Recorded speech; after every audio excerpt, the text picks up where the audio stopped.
Good afternoon. Welcome. And thank you for being here, not only at the FEVI, here as well, after the first screening in competition, the first Q&A of the film with Hasan in Gaza. Welcome to you, and welcome to the team. Kamal, Flavia, well, go through that way. Attila, Simon, Kamal, Flavia, Martin.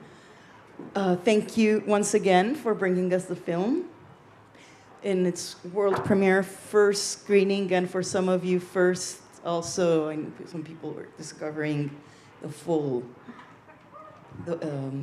film. I know there's surely many questions, so I don't want to take up the time and leave the floor to you as soon as possible. So to start, and we've been talking and sort of also picking up on previous conversations, well, I think many people here, or maybe not, know Kamal Aljafari's work. He has been here also in the last years here in Locarno as well. If you don't, of course, it's a work that's, if we can summarize very quickly some of your main creative concerns, always reflecting on the nature and on the essence and on the ethics of images of all kinds of origins and natures, but usually not filmed by yourself, and intervening for that reflection very, very much in general. And here it's very much this kind of reflection, but through the opposite starting point and exercise. And so for that, you gather this team of people: Attila, Simon in music and sound, well, Flavia, editor, and all you have already collaborated in previous times, and I believe Martin, assistant editor.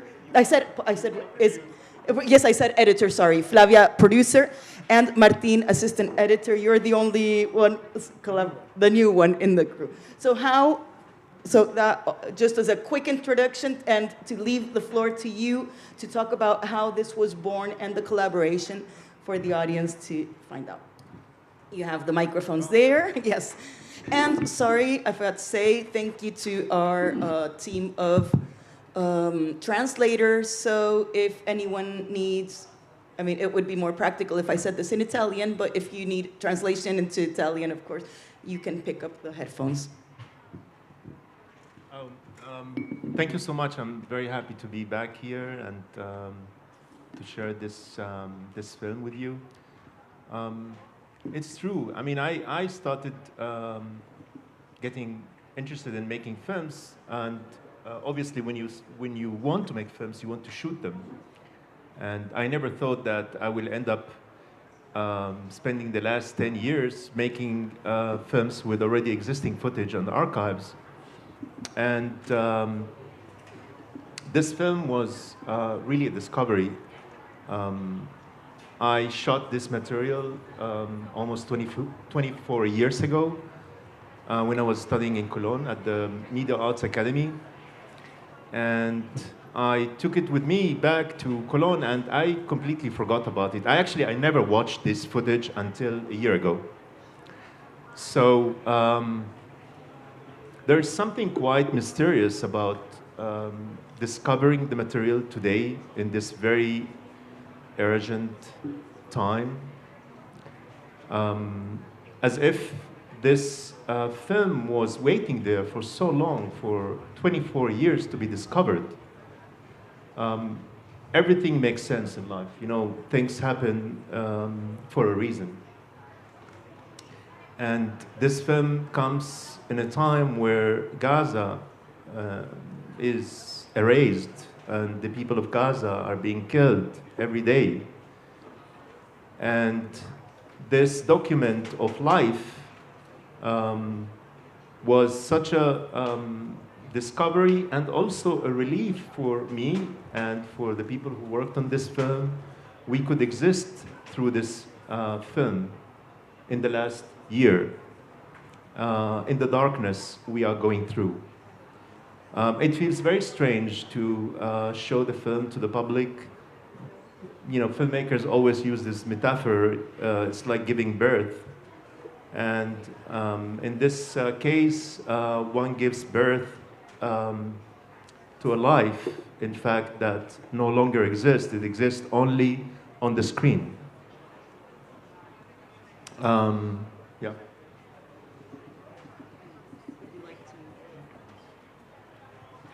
Well, Pamela asked about collaborations and how this group was brought together. I started working with Kamal in 2021, and I've been following his past films. We've been working together very closely. As you can see, our production is not so big, so we're able, all of us, to work together and to really collaborate in every level of the production and the making of the film, and then the distribution and the life that it has afterwards. And we met Attila, I met Attila at the university, and then I immediately brought him in the making of Fidai film and the 2 shorts. And maybe Simon can tell about how he got involved in this. Well, we knew Simon because he's a legend. Yeah, that's for sure. He made all the wonderful soundtracks of Derek German. And when I was studying in Cologne, actually, I watched a lot of these films. I never thought that one day I will end up working with you. So this is a great honor, and has been really such an inspirational process, working on the music with Simon, with Attila. And this has become really a great collaboration in the last, I think, almost 4 years, 5 years. We made 2 long films and 2 shorts together. And there's more to come. Hopefully. And Martin?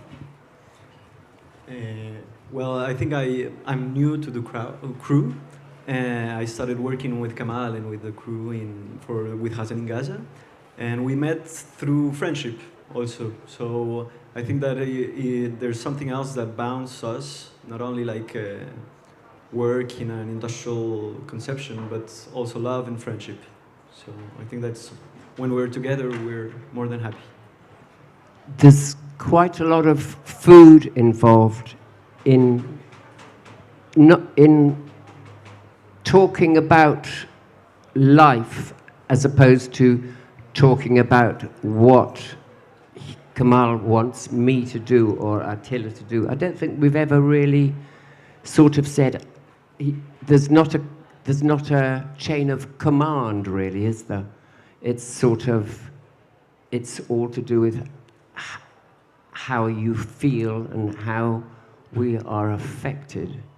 I'm very affected because I see today these incredible children and this life on the screen, and looking at this film, as you just said, in the last year particularly, has been difficult to try and make music or incorporate sounds without being sentimental, I think. And it's even difficult to talk about. Attila. He agrees. But really, you know, if you eat together and think together, then things happen very unexpectedly, which I think happens in the film. Unexpected things happen. Somebody says, oh, let's go up this road. No, we can't today. Let's go somewhere else. And it's been a very tight but loose collaborative work, hasn't it? For me, and this is actually a very important point to mention, because the nature of this collaboration between all of us, of course, because it's never really only the effort of the director of the film. It's always a whole body of collaborators. And there's something really quite, for me, you know, when I was a student, back to my time, I had an experience of working with one of my classmates, and he composed the music, and it was a terrible experience because he wouldn't let me edit. He wanted me to use that as it is. And I always feared collaborating with someone composing music, specifically for the work that you're doing, because what if you don't like it? Now, with Simon, when we first, actually my friend, the filmmaker Cynthia Beat, who's my neighbor in Berlin, introduced me to Simon, and we spoke over the phone, and I was very relieved because you told me, I'm gonna send you some tracks. If you don't like it, put it in the trash. And you did. And I did some of it. I used a lot, some of it. But it's really working in a way that nothing is really fixed and holy. I mean, we try. We are trying to do things. We are trying to express feelings, thoughts. And cinema is such a wonderful medium which allows also collaboration.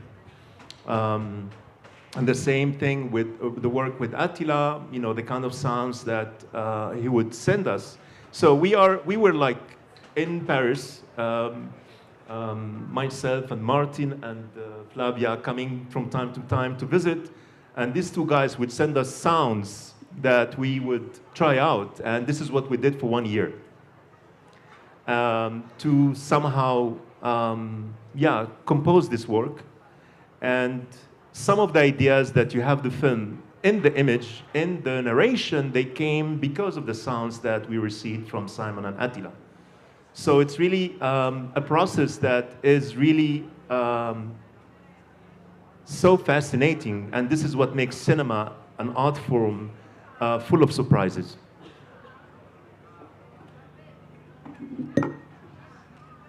As Simon said, as Simon mentioned, it is, of course, it's an emotional film that sometimes it's hard to talk about it, you're saying. Precisely what you're saying is how you conceive precisely that emotional level of the film. And perhaps in a way, there's one question that I haven't asked you either privately or that I didn't have perhaps the occasion this morning either, but I think it has to do with that sort of the emotion, like the hard to ask or questions. But what do you know of Hasan El-Boubou today? And did you ever hear again from Abdelrahim Chamillet? So Hasan was someone that was introduced to me by a friend. I actually do not remember who was this friend that introduced me to Hasan. And Hasan worked back then as a fixer for visitors, journalists, media people who would come to Gaza to visit. And it was the first time, and actually the last time I met him. And this film, this material, it wasn't a film, was made in 1 day, in fact, that I spent in Gaza. A day and a night and a morning. This was 3 tapes that we shot. And we do not know what happened to Hasan. You know, like many people are displaced, no longer existing. And we hope that he's alive and his family is alive, and we can one day share with him this work. Hasan is a great cameraman as well. He's like a bird. He's going. You know, I realized actually after finishing fantastic. Today I realized that actually Hasan was my first teacher in making films. Because he would give me instructions, wait, be patient. Because when you are young, you know, you think, okay, you're gonna film this. And Hasan would say, no, wait, take your time. And it is really quite incredible that this film was there all this time. And in fact, Hasan taught me how to relate to life. And filming life. Um, and then, even the way he zooms in, when, the first reason was that I wanted to also to be in the footage, so I would tell him, Hasan, can you film me? And then he would report to me, as you saw in the film, oh, I filmed this and that, and I took you. I captured you. You used to use the word, I captured you. It's very funny because, of course, there's a connection because Derek Jarman, he shot a lot on Super 8 and everything. He'd have 4 or 5 Nitso cameras and he'd say, hey, Atiyah, can you film this? And so suddenly he goes, no, just whatever, film. You didn't have to know it. And actually I've suddenly just gone, jing, jing. Anyone can film. Yeah, this is true. And what is really, again, quite incredible, the last scene in the film, where I'm giving the camera to a child, this is at my parents' house. And this child's name was also Hasan. And this child, Hasan, he's filming the way he is filming. And it was in a way very similar to the Hasan from Gaza. So there's kind of, logic in life that is really impossible to comprehend and to explain.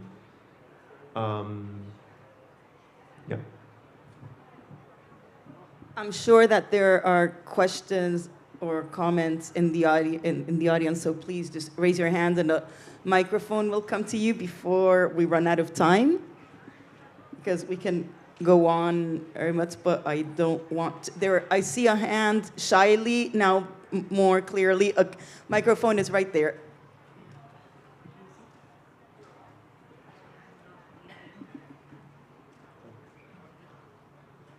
Please, the microphone, it's not, okay. Is it on? Okay, yes, there, it's coming. Okay, there. Thank you for making us see this movie, which deeply moved me. I saw Lebanon in the 1980s, after Sabra wa Shatila. I saw Lebanon in the 80s, after Sabra and Shatila. Now I see this 2001. And I see what happens today, and just thank you for showing us this. Thank you for making us aware of how history teaches us nothing. What do you think can we learn? What can we do? I think most people know what is happening.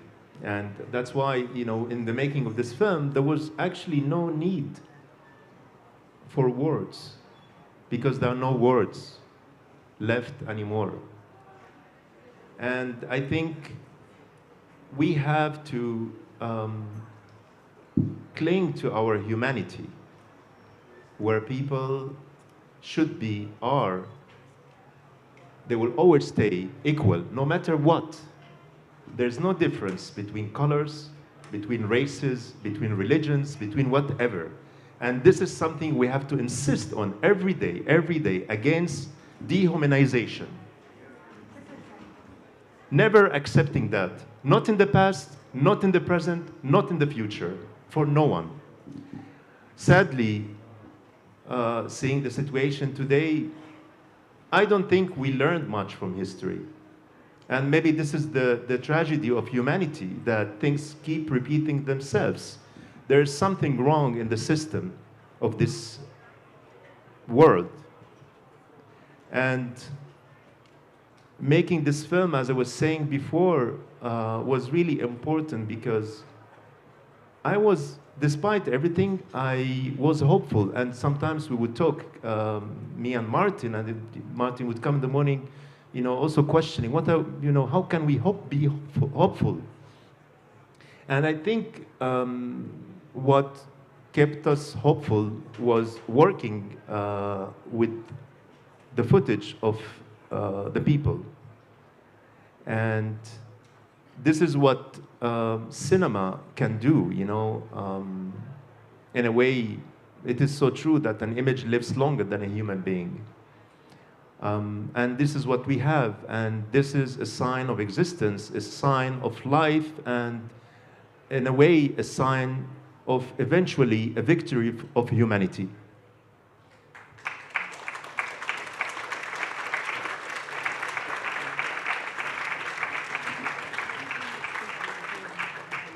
Thank you very much, Hasan. A microphone is coming to you. Hello, I'm Aus. I'm also Palestinian. Thank you for the film, but this film makes me more frustrated because I feel also in 20 years we will show images of Gaza, what's happening right now, as a history. And we are, as we are sitting all here, we are part of this system, and we still have a bit hope, like every Palestinian. And the small hope I had from this film is the song you put. I would like to know what is this song and why is this song? There were a couple of them. You mean the love song? Yes. Because it's a love song. Because, you know, people in Gaza, in Palestine, like anywhere in the world, they live, they love, and it was natural, you know, to make these choices.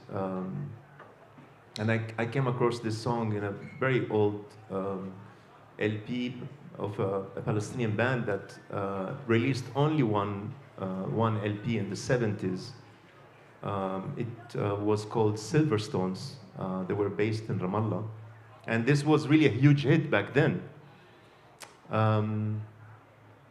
So basically, having these songs, these sounds, was part of life, part of the existence. And it's true, we don't know, you know, this will continue, the tragedy will continue, whether in 5 years, in 10 years, we will come back again and make another film. I wish not. I really wish that is the last film. And we will be able to make films that are full of hope and love and simply life as it should be, normal, without occupation, without hatred, without having to be in exile, without all of that. This is surely, you know, a dream of every person, of every human being. This is the way it should be. But we do live in a very, very unjust world, I would say. And we have a lot to do about that, you know. Each of us can do something. Thank you very much. And there is time for one last question, and the microphone is already going your way. Yeah, thank you for the film. I was just wondering about how you, because I became aware of your work last year at Marseille with a Fidai film, and it seems like you've been here a frequent guest at this festival too. And like my position is I'm not a huge fan of how film production works, how most of the festivals work, and how like giving birth to films, how short the lifespan can be. And I think there was a revival in like at least in like some kind of recognition of Palestinian films in the past 2-3 years, at least what I've seen in like Germany, Frankfurt especially, where I'm from, where people are trying to understand history by watching films together and building different collectives. And so that what kind of gave me hope, or like gave me some kind of perspective as a filmmaker, as someone who's dealing with politics and films, And at the same time, it appears to me that most what I've seen in your film that happened more than 20 years ago, that how we perceive media and how media is made changed so much that I have seen like all the images. Of course, it's a very individual and very personal story you're telling there that only could have made by you at that time. But at the same time, like I was wondering, how do you see, like, do you feel there was something changed during the past years for you as a filmmaker, for someone who hosts films, gets screened during festivals? And what were you trying to achieve or add with the film, presenting it here, or like recollecting your memories from the past? Yeah. It's a long question of my life. But I really would like to say that, you know, the last, I have been traveling a lot with my previous film, a Fidai film. I went to many places, and it was an amazing and wonderful experience because you meet a lot of wonderful people that have their heart in the right place. And this is what keeps me alive, you know, this is what keeps us alive, to continue to create, to communicate with the others, to share our feelings, you know, our destinies, where we come from. And this is at the core of any form of art, of cinema, of music, of anything that human being make to communicate with others, you know. So it's not something that you plan, in a sense that I haven't even planned making this film, you know, it just came to me and I embraced it, and I realized, yeah, this is the moment to put everything aside, because we are working on another project that we postponed to make this film because of the urgency of this film. And yes, it is difficult to make films in general. I think for any filmmaker, it's so difficult, you know, because there is a system that has become an industry. And one way to go around that was really a decision I made 10 years ago to create my own production company and to create my family, Flavia, Simon, Martin, Attila, you know, people that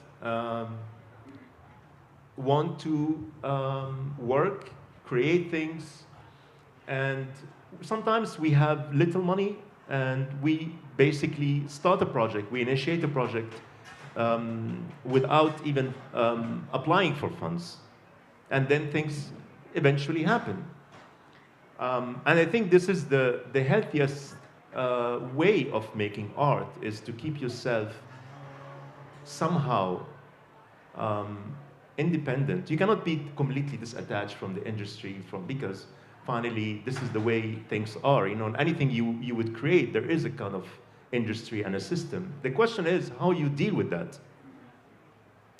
How you negotiate your position as a filmmaker, and how you protect yourself from all sorts of forms of, in a way, suppression, which exists within a system.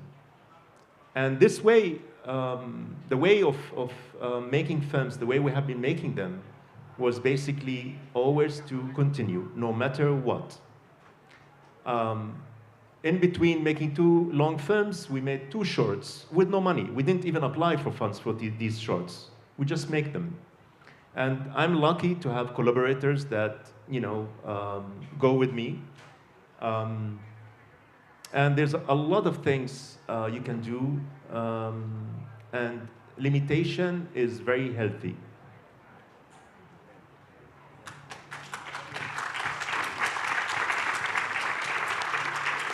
Thank you very much. Ending on a creative note, but also of persistence and constance and hope. Thank you. We have to stop here. So thank you very much for attending, for participating, and thank you for bringing us the film and being here with us. Thank you. Thank you for coming. Keep enjoying the festival. That's just starting.